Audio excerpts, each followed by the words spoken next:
Made in Bangladesh এই ট্যাগটা তো আমাদের সবার চেনা তাই না? পোশাক থেকে শুরু করে স্মার্টফোন সবখানেই দেখি। কিন্তু কখনো কি খেয়াল করেছেন এই ট্যাগটা কোনো হাতঘড়িতে চোখে পড়ে না কেন? চলুন বাংলাদেশের ঘড়ি শিল্পের এই অদ্ভুত কিন্তু ইন্টারেস্টিং গল্পটা আজ একটু জেনে আসি।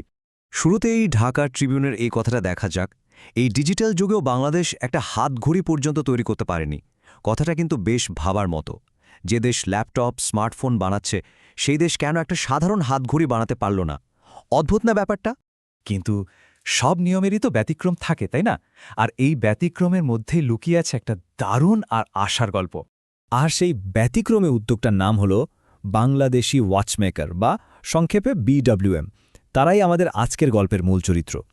এই ছোট কোম্পানিটাই প্রমাণ করার চেষ্টা করছে যে প্রচলিত ধারণাটা আসলে ঠিক না। তো কারা এই BWM? এর পেছনের গল্পটাও বেশ ইন্টারেস্টিং। দুজন প্রবাসী দেশে ফিরে এই কোম্পানিটা শুরু করেন, আর তাদের ঘড়ির ডিজাইনগুলোতেও কিন্তু আমাদের বাংলা সংস্কৃতির ছোঁয়া পাওয়া যায়। কিন্তু এখানে আসল চ্যালেঞ্জটা সামনে আসে। একটা ঘড়ির যে মূল যন্ত্র, মানে যেটাকে মুভমেন্ট বলে, সেটা তাদের জাপান থেকে আনতে হয়। আর একটার দাম পড়ে প্রায় 40,000 টাকা। বুঝতেই পারছেন এটা স্থানীয় শিল্পের জন্য কত বড় একটা বাধা। BMW এর গল্পটা তো এক কথায় অসাধারণ, কিন্তু এটা আসলে আরও বড় একটা ছবির অংশ মাত্র।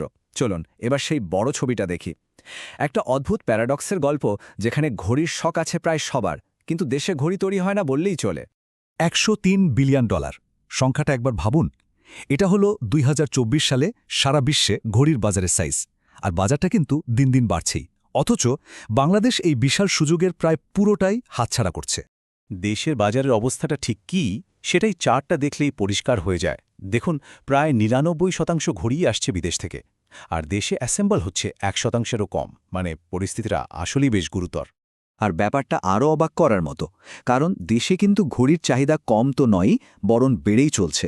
একদিকে সাধারণ মানুষের জন্য কম দামি ঘড়ির বিশাল বাজার, অন্যদিকে ঢাকার বড় বড় শোরুমে রোলেক্স, ওমেগার মতো লাক্সারি ব্র্যান্ডের ছড়াছড়ি। মানে চাহিদা ভরপুর, কিন্তু সেই চাহিদা মেটানো হচ্ছে পুরোটাই আমদানি করে। তাহলে আসল প্রশ্নটা হলো, এত চাহিদা থাকা সত্ত্বেও আমাদের নিজেদের ঘড়ির শিল্পটা কেন এগোচ্ছে না? কোথায় আটকে আছে ব্যাপারটা? চলুন সেই বাধাগুলো একটু খুঁজে বের করা যাক। দেখুন, মোটা দাগে 3টে বড় বাধা আছে। প্রথমটা হলো তীব্র প্রতিযোগিতা। বাজারটা ছেয়ে গেছে চীনের সস্তা কমদামি ঘড়িতে। দ্বিতীয়টা আমাদের ট্যাক্স পলিসি। এটা আমদানিকারকদের জন্য যতটা সুবিধাজনক, স্থানীয় উৎপাদকদের জন্য ততটা নয়। আর 3 নম্বর এবং সম্ভবত সবচেয়ে বড় সমস্যাটা হলো দক্ষ কারিগরের অভাব। এই ট্যাক্সের ব্যাপারটা একটু বুঝিয়ে বলি। ধরুন, বিদেশ থেকে একটা রেডিমেড ঘড়ি আমদানি করতে যে ট্যাক্স দিতে হয়, প্রায় একই পরিমাণ ট্যাক্স দিতে হয় যদি কেউ যন্ত্রাংশ এনে দেশে ঘড়িটা বানায়। তাহলে বলুন, কেন কেউ দেশে বানানোর ঝামেলায় যাবে? এখানে স্থানীয়ভাবে উৎপাদন করার জন্য কোনো আর্থিক সুবিধাই রাখা হয়নি। টাকা বা নীতির সমস্যার বাইরেও আরেকটা বড় চ্যালেঞ্জ আছে। সেটা হলো আমাদের মানসিকতা। BMWর একজন প্রতিষ্ঠাতা ঠিক এই কথাটাই বলেছেন। একটা বাংলাদেশি ঘড়িও যে ভালো হতে পারে, এটা মানুষকে বোঝানোই সবচেয়ে কঠিন কাজ। আসলে বছরের পর বছর বিদেশি ব্র্যান্ড দেখে আমাদের এমন একটা ধারণা হয়ে গেছে যে মেড ইন বাংলাদেশ ট্যাগওয়ালা দামি কিছু কেনাটা একটু ঝুঁকি। আর এই সব সমস্যার মূলে আছে একটা জিনিস: দক্ষতার অভাব। একটা ভালো ইন্ডাস্ট্রি গড়তে হলে তো দক্ষ লোক লাগবে, তাই না? কিন্তু আমাদের দেশে ঘড়ি বানানো বা সারানোর মতো সূক্ষ্ম কাজ শেখানোর জন্য কোনো ফর্মাল ট্রেনিং ইনস্টিটিউটই নেই। এটাই যেন ধাঁধার সবচেয়ে বড় মিসিং পিস। তো এত সব সমস্যার কথা শুনে হয়তো একটু হতাশ লাগতে পারে, কিন্তু এখানেই শেষ নয়। কারণ যেখানে সমস্যা থাকে সেখানে সমাধানের পথও থাকে। চলুন এবার একটু ভবিষ্যতের দিকে তাকাই। দেখি এই থমকে থাকা শিল্পটাকে আবার চালু করার জন্য কি করা যেতে পারে। একটা স্মার্ট প্ল্যান হতে পারে 4 ধাপের। প্রথমত, পলিসি লেভেলে পরিবর্তন আনা। যারা দেশে ঘড়ি বানাবে তাদের জন্য ট্যাক্স কমানো। দ্বিতীয়ত, দক্ষতা বাড়ানোর জন্য একটা জাতীয় ট্রেনিং ইনস্টিটিউট তৈরি করা। তৃতীয়ত, বিদেশে আমাদের ঘড়িকে টাইম বাংলা নামে ব্র্যান্ডিং করা। আর সবশেষে এই খাতে দেশি বিদেশি বিনিয়োগ নিয়ে আসা।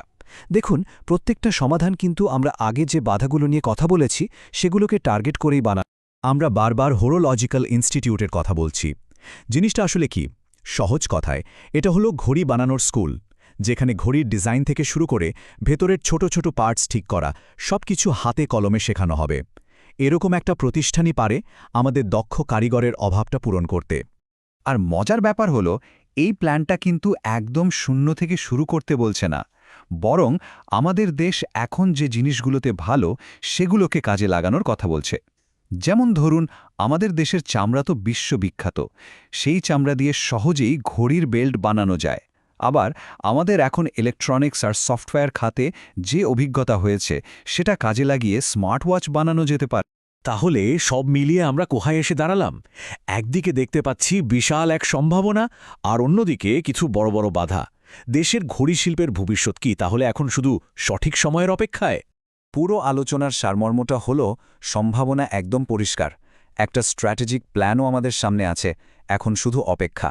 নতুন চাকরি, নতুন রপ্তানি পণ্য আর জাতীয় পরিচয়ের একটা নতুন দিক উন্মোচন করার এই সুযোগের জন্য কিন্তু সময় বয়ে যাচ্ছে।